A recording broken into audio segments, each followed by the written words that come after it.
Bonjour, dans cette vidéo-là, je vais vous présenter les 5 langages de programmation IEC qui existent.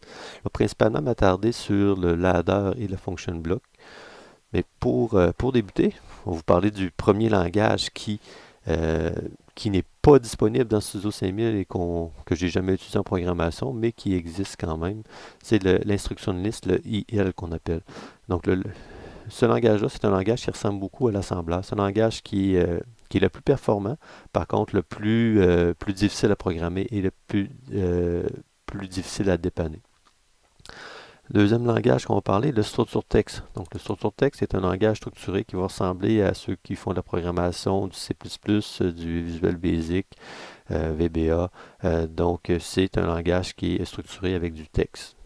Ensuite, l'autre langage qu'on va utiliser, c'est le Sequential Functional Chart, le graph set.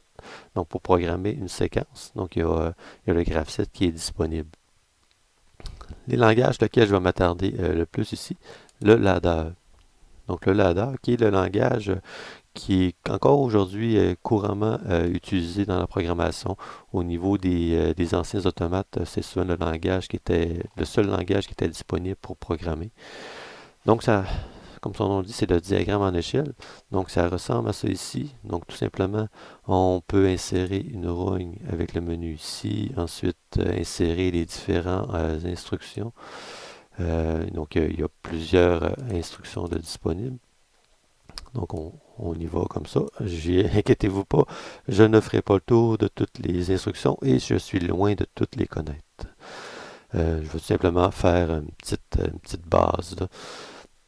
Donc, j'ai programmé une petite rogne, donc avec une branche. Donc, la branche est insérable avec ça ici. Si on veut l'étendre, on peut l'étendre de cette façon-là. Puis, on peut déplacer des éléments au travers d'une branche. On peut les copier, et ainsi de suite. Donc, c'est un logiciel Windows. Donc, c'est très facile de se déplacer à l'intérieur lorsqu'on insère des variables. Donc ici, j'ai utilisé l'entrée. Donc je peux aller choisir dans ma liste des tags. Moi, ce que je vous suggère, c'est de créer vos tags avant, puis ensuite d'aller les insérer. Je trouve que c'est plus facile de le faire comme ça, mais c'est une préférence de ma part. Vous pouvez les créer également à la mesure. Donc vous pourriez insérer ici, puis hein, inscrire un nouveau tag, mais j'aime moins cette façon de faire. C'est une préférence. Donc le petit barreau ici que j'ai créé, donc si on regarde l'entrée numéro 1 ou l'entrée numéro 2 et pas l'entrée numéro 0, puis ça va sur ma sortie 0. Donc tout simplement, au niveau du temporisateur, donc j'ai inséré un petit temporisateur de cette façon-là. Donc on voit l'accumulation, le preset, puis la sortie. Au niveau des contacts, si mettons vous voulez simplement changer l'état du contact, souvent on ne connaît pas cette façon de faire là. On peut double-cliquer sur le contact puis aller changer le type de contact pour un contact fermé, par exemple. Donc une petite façon de faire. Euh, Si on regarde à qu'est-ce que ça ressemblerait, ce petit barreau-là en function block, donc on a ça ici. Donc ça ressemblera à ça ici.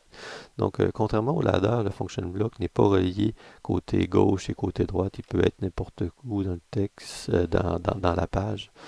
Puis ceci étant dit, donc si on regarde le fonctionnement, encore là dans la favorite, on va avoir les éléments principaux qu'on va utiliser d'une façon plus qu'on va utiliser davantage, que je vous dirais.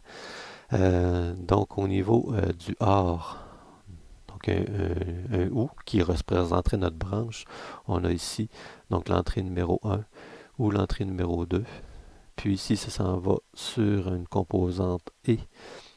Ici, j'ai fait l'inversion, donc mon entrée 0, je l'inverse avec ce bloc ici, puis ça s'en va sur ma sortie 0.